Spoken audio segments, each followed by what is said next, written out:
పితా పుత్ర పవిత్ర ఆత్మ నామమున క్రీస్తునాథుని యందు ప్రియ దైవజనులారా, ఈరోజు తల్లి శ్రీ సభ 4వ సామాన్య ఆదివారంలోను మరియు జ్యోతిర్మయ ఆదివారాన్ని కూడా కొనియాడాలి అని తల్లి శ్రీ సభ మనకు గుర్తు చేస్తూ ఉంది. ఈరోజు ఈ 2 విషయాల మీద మనం ధ్యానించుకుంటూ దీవెనలు పొందుదాం. హల్లెలూయా, హల్లెలూయా, హల్లెలూయా, హల్లెలూయా, హల్లెలూయా. తండ్రి వందనం, తండ్రి వందనం, తండ్రి ఆరాధన, తండ్రి ఆరాధన, తండ్రి వందనం, తండ్రి వందనం, యేసయ్య వందనం, యేసయ్య వందనం, యేసయ్య ఆరాధన, యేసయ్య ఆరాధన, యేసయ్య వందనం, యేసయ్య వందనం, యేసయ్య ఆరాధన, యేసయ్య ఆరాధన, ఆత్మదేవ వందనం, ఆత్మదేవ వందనం, ఆత్మదేవ ఆరాధన, ఆత్మదేవ ఆరాధన, ఆత్మదేవ వందనం. ఆత్మదేవ వందనం. హల్లెలూయా, హల్లెలూయా, హల్లెలూయా, హల్లెలూయా, హల్లెలూయా. హల్లెలూయా. ప్రియ దేవుని బిడ్డలారా, ఈరోజు ముందుగా 4వ ఆదివారం గురించి మనం ధ్యానించుకుందాం. తల్లి శ్రీ సభ ఈ నూతన సంవత్సరంలో ఈరోజు ఈ పవిత్రమైనటువంటి ఆదివారం రోజున 4వ ఆదివారంలోకి మనం ప్రవేశిస్తూ ఉన్నాం. ఈ 4వ ఆదివారము ప్రాముఖ్యత ఏమి తెలియజేస్తుంది అంటే, యేసు ప్రభు అధికారంతో ఆజ్ఞాపించగా దుష్ట శక్తులు, సాతాను శక్తులు, దయ్యాలు, భూతాలన్నీ కూడా పారిపోతూ ఉన్నాయి. ఆయన అధికారం ఆయన మాత్రమే కాదు, తన శిష్యులకు కూడా ఆయన ఇచ్చారు. వెళ్ళండి, ప్రపంచమంతటా కూడా మీరు వెళ్ళి సువార్తను బోధించండి అని బోధిస్తూ వారిని పంపిస్తూ అధికారాన్ని యేసు ప్రభు వారికి ఇస్తూ ఉన్నాడు. హల్లెలూయా, హల్లెలూయా, హల్లెలూయా, హల్లెలూయా, హల్లెలూయా. ఆ అధికారంతోనే యేసు ప్రభు అని ఉన్నప్పుడు ఈ లోకంలో అనేకమైనటువంటి దుష్ట శక్తులు కానీ, వ్యాధి బాధలు కానీ, సాతాను శక్తులు ఉన్నటువంటి వారందరినీ కూడా ఆయన అధికారపూర్వకంగా ఆయన స్వస్థపరిచారు. అంతేకాదు తన శిష్యులు కూడా చక్కనటువంటి జీవితాన్ని జీవించడానికి వారు ముందుకు వచ్చారు. ప్రియ దేవుని బిడ్డలారా, కాబట్టి మన జీవితాలలో మనం, మన కుటుంబాలు, మన పిల్లలందరూ కూడా దైవ మార్గంలో నడవాలి అంటే విశ్వాసంతో ముందుకు సాగుతూ ప్రభు యొక్క అధికారపూర్వకంగా ఆయన ఆజ్ఞలు పాటించాలి. దైవ సేవకుల యొక్క వాక్యాన్ని మనం ఆలకించాలి. అప్పుడే ఇలాంటి అద్భుతాలు, దీవెనలు మనకు లభిస్తూ ఉంటాయి. ప్రియ దేవుని బిడ్డలారా, హల్లెలూయా, హల్లెలూయా, హల్లెలూయా, హల్లెలూయా. కాబట్టి 4వ ఆదివారం రోజున ప్రభు ఈ లోకంలో చాలామంది, మనం చిన్నతనం నుండి ఇప్పటి వరకు అనేక బాధలతోనూ, మానసికంగా, శారీరకంగా, ఆధ్యాత్మికంగా అనేక ఇబ్బందులు పడుతున్నాం, అనేక సమస్యలలో ఉన్నాం. విశ్వాసంతో మనం ప్రార్థన చేస్తూ ఆయన దగ్గర తిరిగి వస్తూ ఉంటే తప్పకుండా మనకి స్వస్థ వరాన్ని గొప్ప దేవుడు మనకు ఇస్తూ ఉంటాడు. ప్రియ దేవుని బిడ్డలారా, కాబట్టి ఈ లోకంలో ఈ డాక్టర్లని, నర్సులని ఎవరు సృష్టించారు? ఎవరు సృష్టించారు? దేవుడు సృష్టించేవాడు. చాలామంది అనుకుంటారు, అబ్బా డాక్టరే దేవుడు, నర్సులే దేవుడు అనుకుంటారు. ఆ డాక్టరు, నర్సుల ద్వారా, దేవుని యొక్క ఆశీర్వాదాల ద్వారా వారు పనిచేస్తూ మనకి నయ్యాన్ని, ఆరోగ్యాన్ని, స్వస్థత వరాన్ని ఇస్తున్నారు. నీకు పూర్తిగా ఈ లోకంలో ఎవ్వరు కూడా స్వస్థ వరాన్ని, ఆరోగ్యాన్ని ఇవ్వరు. దేవుడు ఒక్కడే నీకు స్వస్థతను, ఆరోగ్యాన్ని ఇచ్చే గొప్ప దేవుడు. అందుకని మనం చూస్తున్నాం. ఒకసారి తీయండి బైబిల్, సిరాపుత్రుడైనటువంటి యేసు జ్ఞాన గ్రంథము 38వ అధ్యాయము 1 నుండి 2 వచనాలు మనం చదువుకుందాం. సిరాపుత్రుడైనటువంటి యేసు జ్ఞాన గ్రంథము 38వ అధ్యాయము 1-2 వచనాలు చదివితే ప్రభు ఈ డాక్టర్లని, నర్సులను ఎవరు సృష్టించారు, ఎవరి ద్వారా మనకు ఆరోగ్యాన్ని, స్వస్థతను దయచేయబోతున్నారు అనేది ఆలకిద్దాం. ప్రియ దేవుని బిడ్డలారా, నీకు చికిత్స చేసినందుకు గాను, మీకు చికిత్స చేసినందులకు గాను వైద్యుని సన్మానింపుము, వైద్యుని సన్మానింపుము, సంపాదింపుము, సన్మానింపుము.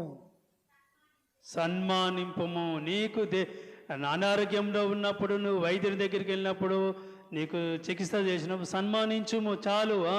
ప్రభువే అతనిని కలిగించెను. ప్రభువే ఆ వైద్యుని, డాక్టర్ని, నర్సులను కలిగించాడు. గట్టిగా చప్పట్లు కొట్టండి ప్రియ దేవుని బిడ్డలారా. ఆయన దయ వల్ల వీరు మనకి స్వస్థతను ఇవ్వబోతున్నారు. తర్వాత వైద్యుల ద్వారా మహోన్నతుడే వ్యాధిని నయము చేయును. వైద్యుల ద్వారా మహోన్నతుడే మహోన్నతుడే, ఆ గొప్ప దేవుడే ఈ వ్యాధులన్నీ కూడా నయం చేయబోతున్నాడు. హల్లెలూయా, హల్లెలూయా, హల్లెలూయా, హల్లెలూయా, హల్లెలూయా. చూడండి, ఈ లోకంలో డాక్టర్లు, నర్సులందరికంటే గొప్ప పరమ వైద్యుడు యేసయ్యా. హల్లెలూయా, హల్లెలూయా. కాబట్టి యేసు ప్రభు అధికారపూర్వకంగా ఆ దుష్ట శక్తులను, సాతాను శక్తులనన్నింటినీ కూడా పారదోలాడు. వారికి స్వస్థతను కూడా ఇచ్చి ఉన్నారు. అలాంటి దీవెనలు ప్రభువు ద్వారా ఈ డాక్టర్లు, నర్సులు మనకు పరిచయలు చేసినప్పుడు సన్మానించు. ఎందుకంటే దేవుడి దీవెనలు వారికి ఉన్నాయి. వారి ద్వారా ఈ లోకంలో ఉన్నారు. అమ్మ నువ్వు దేవుడండి, నువ్వు డాక్టర్ అమ్మ, నర్సు అమ్మ అంటారు. దేవుళ్ళు వాళ్ళు కాదు. దేవుని దయ వల్ల వారు ఆశీర్వాదాలు పొంది, శుభములు పొంది, మంచి ఆరోగ్యాలతో, దీవెనలతో నడిపించబడుతూ ఉన్నారు. అది డాక్టర్లు, నర్సుల యొక్క పని. దేవుని దయ వల్లే ఈ లోకంలో వారు సేవలు చేస్తున్నారు. ఆయన ఆశీర్వాదం లేకుండా నీకే అనారోగ్యం కానీ, దుష్ట శక్తులు కానీ, సాతాను శక్తులు కానీ ఏది కూడా నిన్ను విడుదల చెందవు. వాటి నుండి దేవుడే నీ జీవితంలో గొప్ప కార్యాలు చేస్తారు అని మనం గుర్తించుకోవాలి ప్రియ దేవుని బిడ్డలారా. హల్లెలూయా, హల్లెలూయా, హల్లెలూయా. అప్పట్లో మనం ఆ సందర్భాలు కొన్ని ఎప్పుడు చాలాసార్లు, సంవత్సరానికి 3-4 సార్లు మనం అమ్మ వాళ్ళ ఇంటికి వెళ్తాం. ఏమవుతుంది, అమ్మ వాళ్ళ మనకి అమ్మమ్మ వాళ్ళ ఇంటికి తరచుగా వెళ్తూ ఉంటాం. చక్కగా అక్కడే మనం అమ్మవారు గర్భవతిగా ఉన్నప్పుడు కూడా అమ్మమ్మ వాళ్ళ ఇంటికి వెళ్ళి చక్కగా అక్కడ పరిచయలు చేసుకునేవాళ్ళు. మంచిగా ఇంటి దగ్గరే వాళ్ళు ప్రసవం అయ్యేవాళ్ళు, పిల్లలను కనేవారు, ఆయురారోగ్యంగా ఉండేవాళ్ళు. అప్పట్లో డాక్టర్ దగ్గరికి ఎక్కువగా వెళ్ళేవాళ్ళు కాదు. ఇప్పుడేంటిది, ఇక్కడే ఉంటారు, ఇక్కడే ఉంటూ హాస్పిటల్ దగ్గరికి వెళ్తూ ఉంటారు. మళ్ళీ పుట్టిన తర్వాత కూడా మళ్ళీ ఎక్కడికి వెళ్ళాలి, మనం హాస్పిటల్కే వెళ్ళాలా. చూడండి, అప్పట్లో మన అమ్మమ్మ వాళ్ళ ఇంటికి చక్కగా వెళ్ళి కొన్ని రోజులు ఉంటాం. సంవత్సరానికి 3-4 సందర్భాల్లో వెళ్ళి అక్కడే కొన్ని రోజులు గడిపి హాయిగా ఉంటూ పిల్లల్ని కూడా అక్కడే కానీ ఒక 2-3 నెలల తర్వాత హాయిగా మళ్ళీ తీసుకొచ్చేవాళ్ళు మన ఇంటికి. ఇప్పుడేంటి, ఇంటి దగ్గరే ఉంటారు, ఇంటి దగ్గరే డాక్టర్లను చూపించుకునే వాళ్ళు, హాస్పిటల్ చుట్టూ తిరుగుతూ ఉంటారు. పుట్టిన తర్వాత కూడా మళ్ళీ హాస్పిటల్ దగ్గరికే వెళుతూ ఉంటారు. ఇది ఈ లోక పరిస్థితి. కాబట్టి దేవుని యొక్క దీవెనలు, ఆశీర్వాదాలు మనం పొందుతూ దీవెనలు పొందడానికి ఉంటే ఆ గొప్ప దేవుడు దీవెనలు, ఆశీర్వాదాలు ఉంటూ ఉంటాయి. ఈ రోజుల్లో హాస్పిటళ్ళు ఎన్ని వచ్చాయి, ఎందుకు మనం పరిగెత్తుతూ ఉంటాం హాస్పిటల్కి. అందుకని చాలా హాస్పిటళ్ళు మనకు ఉన్నాయి. దేవుని దీవెనలు వదిలిపెడుతూ ఉన్నారు, విశ్వాసం లేకుండా జీవిస్తూ ఉన్నారు, ఇష్టం వచ్చిన జీవితం జీవిస్తూ ఉన్నారు. అలా వారు మన దగ్గర నుండి చక్కగా డబ్బులు అన్నీ కూడా తీసేసుకుంటారు. దేవుని యందు విశ్వాసం ఉండి ఆయన నామంలో ప్రార్థిస్తూ దైవ సేవకుల అధికారంతో ప్రార్థిస్తుండగా అద్భుతాలు, దీవెనలు జరుగుతూ ఉండగా మన విశ్వాసాన్ని మనం పెంపొందించుకోవాలి ప్రియ దేవుని బిడ్డలారా. అప్పుడే ఆయన అనుగ్రహాలు, దీవెనలు మనకు లభిస్తూ ఉంటాయి. మీకు 2 గొప్ప అద్భుతాలు కూడా తెలియజేస్తున్నా. ఆ రోజులలో దైవ సేవకులు ప్రార్థించగా అనారోగ్యంతో ఉన్నవారు కానీ, సమస్యల్లో ఉన్నవారు కానీ చక్కనటువంటి అద్భుతాలు, దీవెనలు జరిగి ఉన్నాయి. మనం చూద్దాం ఒకసారి. నిర్గమకాండం తీయండి బైబిల్లో. నిర్గమకాండము 15వ అధ్యాయము 22 నుండి 25 వరకు చదువుదాం. నీరు చేదుగా ఉన్నప్పుడు ఒక దైవ సేవకుడు ప్రార్థించగా దీవించగా ఎంత అద్భుతం జరిగిందో చూద్దాం. నిర్గమకాండము 15వ అధ్యాయము వచనాలు 22 నుండి 25 వరకు. మోషే రెల్లు సముద్రము కడనున్న విడిది నుండి ఇజ్రాయేలీలను ముందుకు నడిపించెను. వారు షూరు అరణ్యమునకు వెళ్ళిరి. ఆ అడవిలో ఇజ్రాయేలీలకు 3 రోజులు త్రాగుటకు నీరు దొరకలేదు. 3 రోజులు ఆ ప్రజలకు త్రాగుటకు నీరు దొరకలేదు. వారు మారాకు చేరిరి. వారు మానాను చేరిరి. అక్కడ నీరు చేదు పుట్ట అగుటచే చేదుగుంట అగుటచే దానిని త్రాగలేకపోయిరి. ఆ నీటి ద్వారానే ఆ నీటి వలననే ఆ చోటికి మారా అను పేరు వచ్చినది. ఇజ్రాయేలీలు మోషేను చూచగొనిరి. మోషేను చూచి గొనిగిరి. మేమేమి త్రాగవలెను అని అడిగిరి. మోషే యావేకు మొరపెట్టుకొనెను. ఒక దైవ సేవకుడు ప్రజలకు త్రాగడానికి నీరు చేదుగా ఉన్నప్పుడు దేవుని మొరపెట్టగా అద్భుతాన్ని మనం చూస్తున్నాం. తర్వాత యావే అతనికి ఒక చెట్టును చూపెను. మోషే దాని కొయ్యను నీటిలో వేయగా నీళ్లు తీయగా అయ్యెను. గట్టిగా చప్పట్లు కొట్టండి ప్రియ దేవుని బిడ్డలారా. చూడండి, ఒక దైవ సేవకుడు ప్రార్థించగా దేవుని ఆ నీరు చేదుగా ఉన్నటువంటి నీరన్నీ కూడా అద్భుత విధముగా తీయగా మారిపోయేను. అక్కడి నుండి ప్రజలు ఆనందంగా సంతోషంగా ఆ నీటిని త్రాగుచున్నారు. అది గొప్పతనం.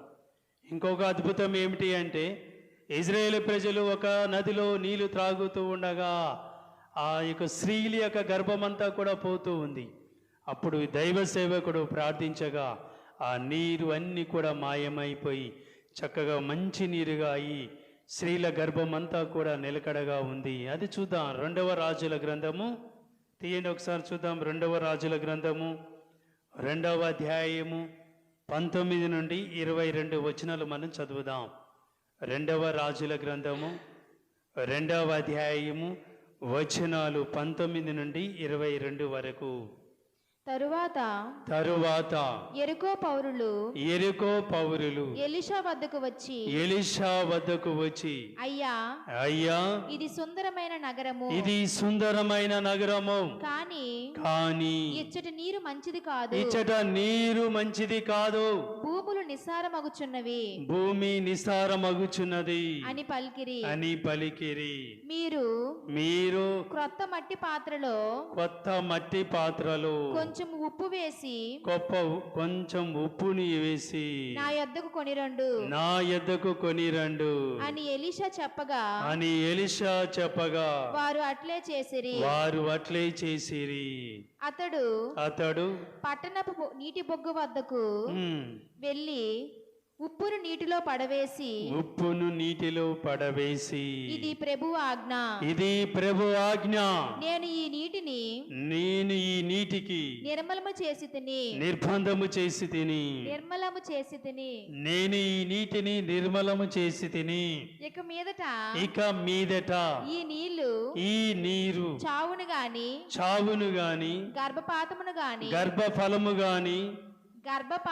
గాని కలిగింపవు. చూడండి, నీరు ఇక చేదు గాని స్త్రీల గర్భఫలము గాని పోదు అని ఒక దైవ సేవకుడు ఆజ్ఞాపించగా అద్భుతమైన విధంగా దీవెనలు ఆశీర్వాదాలు జరిగాయి. హల్లెలూయా, హల్లెలూయా, హల్లెలూయా.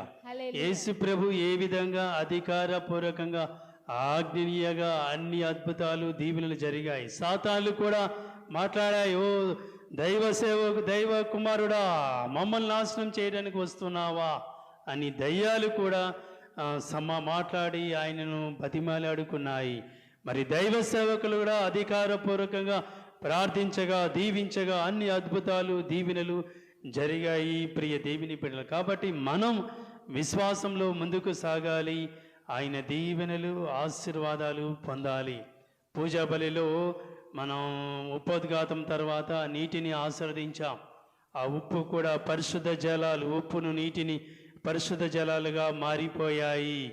చల్లిన చోటెల్లా పిచాచంద్రోపాయాలు, దయ్యాలు, సాతాలు అన్నీ కూడా మటమాయం పోవాలని శుద్ధీకరించుకొని పశ్చాత్తాప గీతాన్ని మనం పాడుకున్నాం. ఆ పరిశుద్ధ జలాల ద్వారా మన పాపాలు, మన జీవిత నడకలంతా కూడా మారాలి అని ప్రభువు ఆజ్ఞాపిస్తూ ఉన్నారు. కాబట్టి ప్రియ దేవుని బిడ్డలారా, మన విశ్వాసము, మన భయము, భక్తి భావాలతో దేవుని యందు ముందుకు సాగడానికి మనం ప్రయత్నం చేయాలి. ఈరోజు మొదటి పట్నం విన్నాం, రెండవ పట్నం విన్నాం, దాంట్లో ధ్యానించుకున్నాం ఎలాంటి జీవితాన్ని జీవిస్తూ ఎలాంటి ఆశీర్వాదాలు మనం పొందుతూ ఆ దేవుని యొక్క పిలుపులో యావే దేవుడు కానీ తన కుమారుడు ఆజ్ఞాపించగా, తర్వాత శిష్యులు కూడా ఆజ్ఞాపించగా ఎన్నో అద్భుతాలు, దీవెనలు జరిగాయి ప్రియ దేవుని బిడ్డలారా. మరి మనం కూడా మనం ప్రార్థన చేసుకుంటూ యేసయ్య నామములో మనం ప్రార్థన చేసుకుంటూ ఉంటే తప్పకుండా ఆయన మనకు దీవెనలు ఆశీర్వాదాలు ఇస్తూ ఉంటారు. హల్లెలూయా, హల్లెలూయా, హల్లెలూయా. ఇకపోతే ఈరోజు తల్లి శ్రీ సభ జ్యోతిర్మయ్ ఆదివారాన్ని కూడా కొనియాడాలి. దీంట్లో ఉన్నటువంటి ముఖ్య ఉద్దేశాలు కూడా తెలియజేసుకోవాలి అని తల్లి శ్రీ సభ మనకు గుర్తు చేస్తూ ఉంది. అది 1969వ సంవత్సరంలో ఆంధ్రప్రదేశ్ జ్యోతిర్మయ్ సంస్థ అనేది ఏర్పాటు చేయబడి ఉంది. 1969వ సంవత్సరంలో ఆంధ్రప్రదేశ్ జ్యోతిర్మయ్ సొసైటీ అనేది మన పీఠాధిపతుల సమైక్య వారు ఏర్పాటు చేయడం జరిగింది. దీని యొక్క ముఖ్య ఉద్దేశం ఏమిటి అంటే ఈ స్వార్థ సేవలో ప్రబోధనలు అన్ని విధాలుగా జరగాలి. ప్రతి ఒక్కరూ కూడా ఈ మౌలిక సంఘాలలో మనం ఒక్కొక్క గ్రూపులుగా తయారై సువార్తను విశ్వాసంతో వెదజల్లాలి అనే ఉద్దేశంతో 1969వ సంవత్సరంలో ఆంధ్రప్రదేశ్ జ్యోతిర్మయ్ సంస్థ ఈ సొసైటీ అనేది స్థాపించింది. పూజ్య మేత్రానులు, గురువుల ద్వారా దాంట్లో కొంతమంది సిస్టర్లు, ఫాదర్లు మరియు మౌలిక సంఘాలు ఏర్పాటు చేసి ప్రభు యొక్క దైవరాజ్య సువార్తీకరణకు మనం పాటుపడాలి, ఆయన యొక్క ఆశీర్వాదాలు మనం పొందాలి అని వారు దీని యొక్క ముఖ్య ఉద్దేశంగా తీసుకున్నారు. రాను రాను ఆంధ్రప్రదేశ్ జ్యోతిర్మయ్ సొసైటీ అనేది TCBCగా తెలుగు కథోలిక జ్యోతిర్మయ్ సంస్థగా ఏర్పాటు చేసిబడి కౌన్సిల్ మీటింగ్గా ఏర్పాటు చేసుకొని ఈ 2021 నుండి 2024 వరకు సినడల్ ప్రయాణము చేయాలి అనే ఉద్దేశంతో తల్లి శ్రీ సభ మనకు ఒక ముఖ్యమైన ఆదేశాన్ని మనకి ఇచ్చింది. 2021 నుండి 2024 వరకు సినడల్ ప్రయాణం చేయాలి. యాత్రా ప్రయాణికులు మనం దాంట్లో కలిసి ప్రార్థించాలి, కలిసి రావాలి. విడిపోయిన కుటుంబాలు, విడిపోయిన సంఘాలన్నీ కూడా మళ్ళీ ప్రభు యొక్క మార్గంలో రావాలి అని 2021 నుండి 2024 వరకు ఈ సినడల్ ప్రయాణంలో సాగిస్తూనే ఉన్నాం. మరి ముఖ్యంగా మరికొద్ది రోజుల్లో మనం అందరము కూడా 2025లో క్రీస్తు జయంతి వేడుకలు చేసుకోబోతున్నాం. 2025 సంవత్సరాలు అవుతుంది జూబ్లీ వేడుకలు. మనం 2025లో క్రీస్తు జయంతి వేడుకలు చేసుకోబోతున్నాం. జూబ్లీ వేడుకలు. ఈ జూబ్లీ వేడుకలు ఎలా చేసుకోవాలి, దీనిలో ఉన్నటువంటి ముఖ్య అంశాలు ఏంటిది అని తల్లి శ్రీ సభ ఈరోజు మనకి గుర్తు చేస్తూ ఉంది. యేసు ప్రభు అద్భుతమైనటువంటి దివ్య బాలు యేసు జన్మించి 2025 సంవత్సరాలు అవుతూ ఉంది. కాబట్టి ఈ జూబ్లీ వేడుకలు మనం ఘనంగా వేడుకగా ఏ విధంగా చేసుకోవాలి తల్లి శ్రీ సభతో పాటు మనమని ఈరోజు ఈ జ్యోతిర్మయ్ ఆదివారంలో మనం తెలుసుకోవాలని తల్లి శ్రీ సభ మనకు తెలియజేస్తూ ఉంది. దీంట్లో ఉన్న ముఖ్య ఉద్దేశాలు ఏమిటి అంటే ఈ క్రీస్తు జయంతి 2025 జూబ్లీ వేడుకలలో కొన్ని ముఖ్యమైన అంశాలు మనం తీసుకోవాలి. వాటిలో మనం అందరం కూడా గ్రహించుకోవాలి అని ప్రభు మనకి ఈ 2025 క్రీస్తు జయంతి జూబిలీ వేడుకలో మనమందరము కూడా ఒక యాత్రికులుగా ప్రయాణం చేయాలి.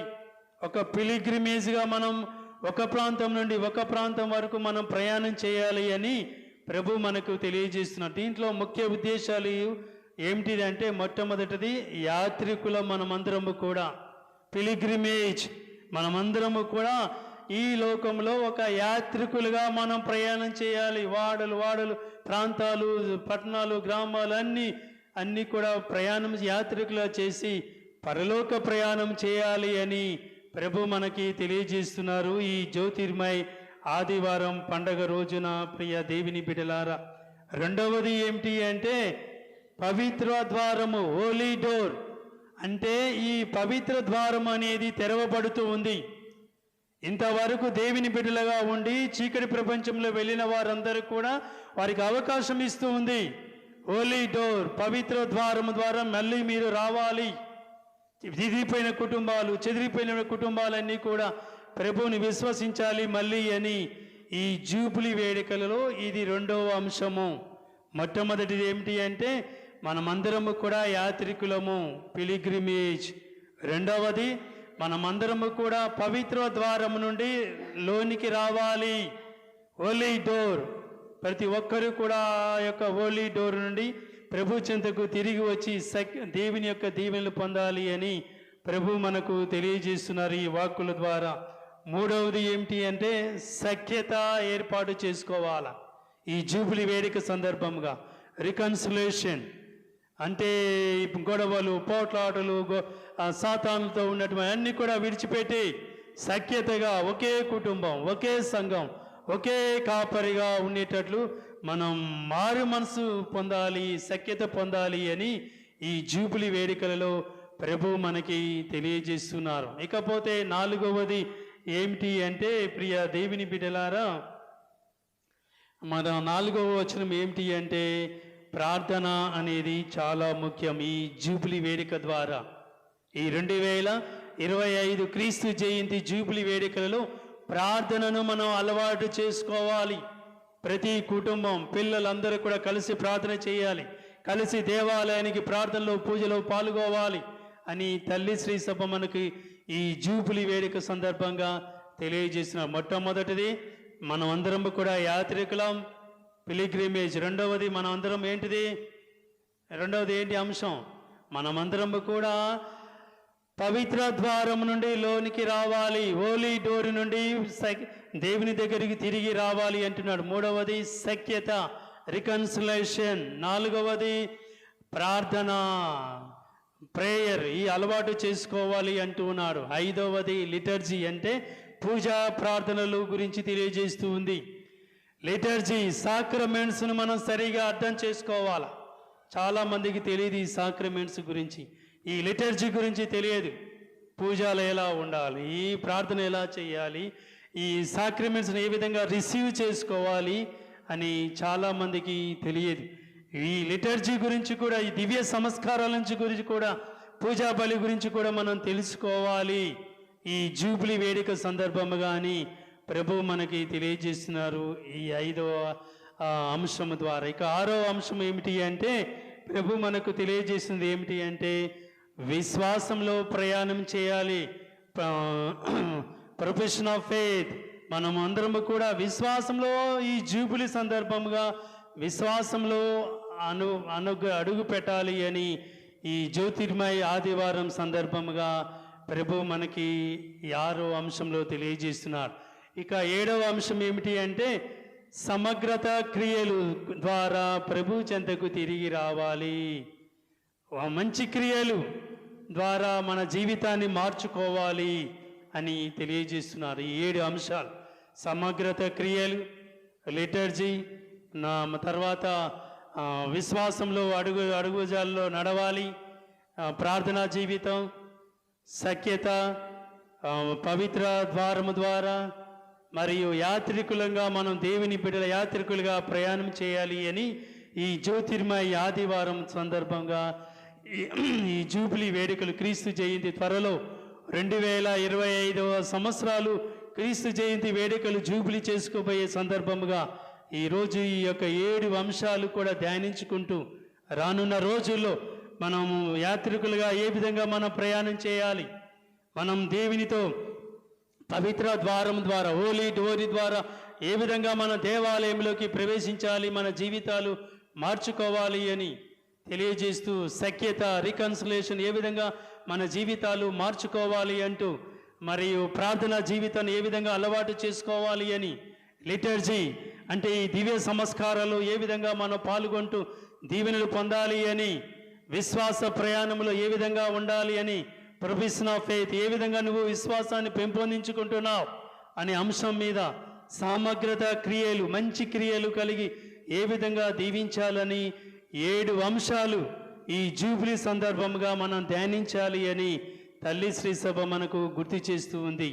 కాబట్టి ప్రియ దేవుని బిడ్డలారా ఈ 7 అంశాలు కూడా గుర్తించుకొని దేవుని ప్రేమలో నీవు నీ కుటుంబం నీ పిల్లలు మనందరము కూడా ఈ జ్యోతిర్మయ్ ఆదివారం సందర్భంగా తల్లి శ్రీ సభ ఇచ్చినటువంటి 7 అంశాల మీద ధ్యానించుకుంటూ ఇప్పటి వరకు 2021 నుండి 2024 వరకు సినడల్ ప్రయాణంలో ఎలా ఉండాలి, ఎలా కలిసి ప్రయాణం చేయాలి, ఎలా ప్రార్థించాలి అనే అంశాల మీద మనం ధ్యానిస్తూనే ఉన్నాం. 2025 జూబిలీ క్రిస్మస్ వేడుకల సందర్భంగా ఈ 7 అంశాల మీద ధ్యానించుకుంటూ నీ జీవితాన్ని మార్చుకోవాలి, నీ కుటుంబం నీ పిల్లలందరూ కూడా ఎదుగుదల యేసయ్య నామములో ఫలించాలి అని ప్రభు మనకి తెలియజేస్తూ ఉన్నారు. కాబట్టి ఈ విషయాలన్నీ కూడా గుర్తించుకొని రానున్న రోజుల్లో ఇంకా మనం విశ్వాసంలో అభివృద్ధి చెందాలి ప్రతి కుటుంబం అని మనకు తల్లి శ్రీ సభ గుర్తు చేస్తూ ఉంది. అలాంటి అనుగ్రహాలు దీవెనలు దయచేయమని ఈ పరిశుద్ధ పూజా బలిలో ప్రార్థించుకుందాం. అందరూ కూడా 2 చేతులు పైకి లేపండి, కళ్ళు మూసుకొని ప్రార్థించే ఈ సమయమున ఈ గొప్ప అవకాశాన్ని ప్రభు మనకిచ్చి ఉన్నారు. ఈ 4వ ఆదివారం రోజున అధికారపూర్వకంగా గొప్ప దేవుడు దీవెనలు ఆశీర్వాదాలు మన కుటుంబాలకు మన